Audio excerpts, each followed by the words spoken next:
Viral upacara pemakaman unik di Thailand.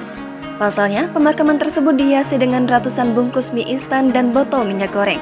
Alhasil, acara pemakaman tersebut viral di media sosial. Berbagai sembako lain juga disusun menggantikan karangan bunga sebagai dekorasi pemakaman. Ternyata, pihak keluarga sengaja menyiapkan hiasan unik tersebut sesuai permintaan terakhir almarhum.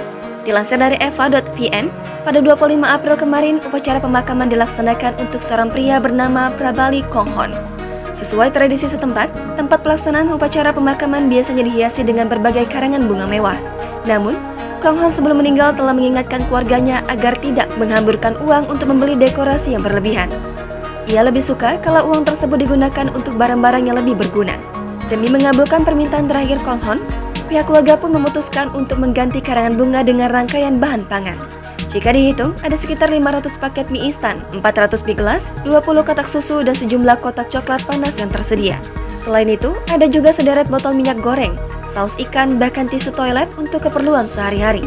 Semua tersusun rapi mengitari peti mati mendiang Konghon. Beberapa di antaranya juga dirangkai dengan cerdik hingga menyerupai karangan bunga yang indah. Keluarga Konghon mengaku hampir semua uang yang disisihkan untuk keperluan dekorasi telah digunakan untuk membeli bahan pokok rumah tangga tersebut. Terlepas dari dekorasi yang unik, pemakaman berlangsung seperti normal sesuai tradisi Thai Buddha setempat. Saat upacara selesai, bahan-bahan pokok tadi dibagikan ke panti asuhan dan juga penduduk berusia lanjut di sekitar rumah. Potret pemakaman unik ini sontak menjadi pembicaraan hangat netizen Thailand. Jangan lupa subscribe, share, komen, dan like ya!